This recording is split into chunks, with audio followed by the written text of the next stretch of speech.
Hi, I'm Oliver, age 24. And I'm Malford. And this is the Worlds Adrift Show. Recently, I sat down with Rodders, the code wizard, to ask him your questions about code. Let's watch that video now.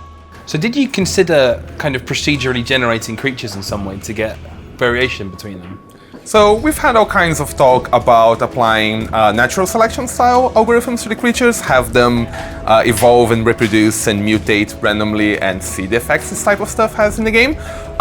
We haven't done that yet, but it's certainly something we plan to do down the line once we have the creatures fully in the game and doing the basic things we need them to do. How do the behaviors work for creatures? Are they going to have kind of different personalities based on their AI, or are they all going to be basically the same? Okay, so right now different species have different sets of behaviors.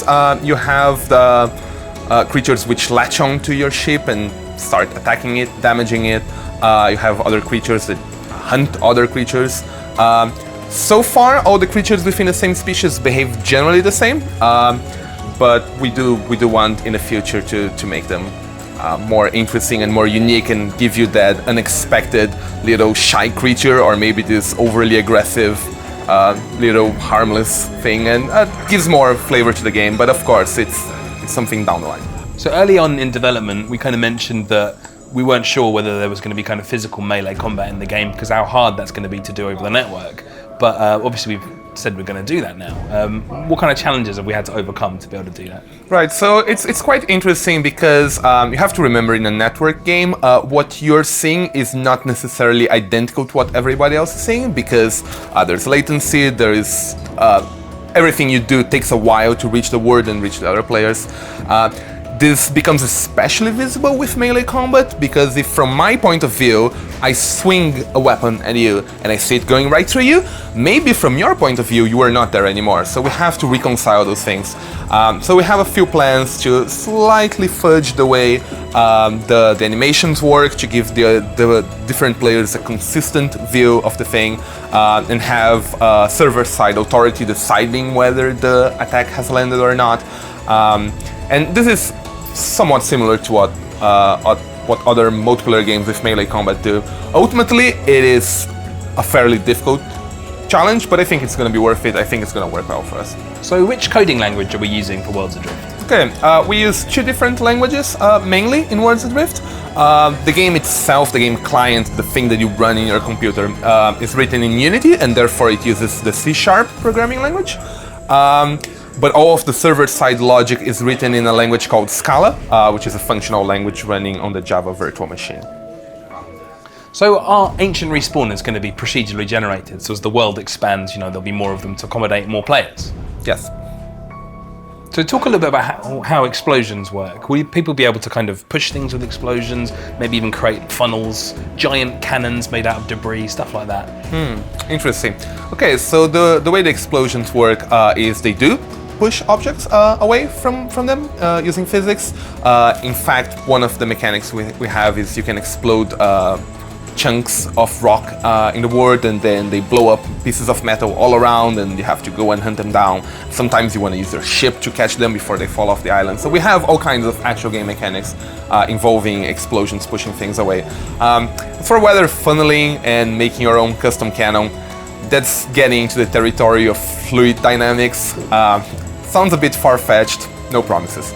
With shipbuilding, how does that work? Am I able to basically mount anything to my ship, or am I kind of restricted? So you can generally attach any ship part to your ship. So although you couldn't attach a tree to your ship, you can of course turn the tree into the raw materials and then build like a mast, for example, which you can then attach to the deck of your ship. Now different ship parts will attach to different parts of the ship. So for example, some things will attach to the side of the ship, others to the deck, others you can attach wherever you want. So how did you develop the grapple? Was it difficult? Oh, I didn't develop the grapple. Tom developed the grapple. The way he did it, though, is when you shoot at something, we try to find an uninterrupted line to that place, and we create a rope that stretches between those two places, and then we simulate, we calculate the physics of pretty much turning the player into a pendulum around that point.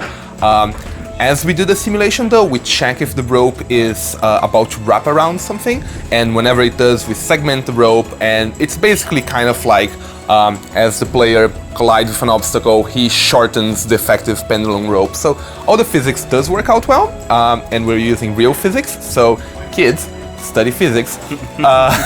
And the rope movement, it's certainly not an easy implementation, but I think we're all pretty happy with what we got, and yeah, just maths and physics.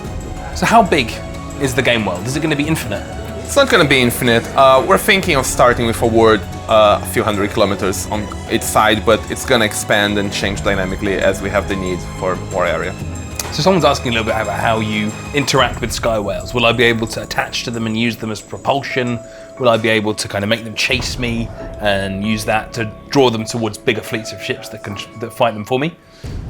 Right, so there's two parts to that. We plan to have harpoons in the game, and they would allow you to attach your ship to other ships or even to sky whales. So if you do attach your ship to the sky whale, it's likely the sky whale will be stronger than your ship and will basically be carrying you around. Now, you won't get much saying where the whale is going, and I don't know what's the final whale AI gonna look like, but it seems very likely that we'll have the concept of being angered. So yeah, you could potentially be able to anger it and maneuver it in a way to have it take you. Although I'm pretty sure that if you stick a large spike on the back of the whale, it's not going to be happy with you, so it might actually just be going towards your ship at that point. This week's blog post is all about the differences between last alpha and this alpha. You can check it out in the description below. The Alliance of the Week is the Harbourmen, founded by forum member Meister Keen. Their goal is to look after new and weak players by providing them with the knowledge they need and protection from threats. It's quite noble.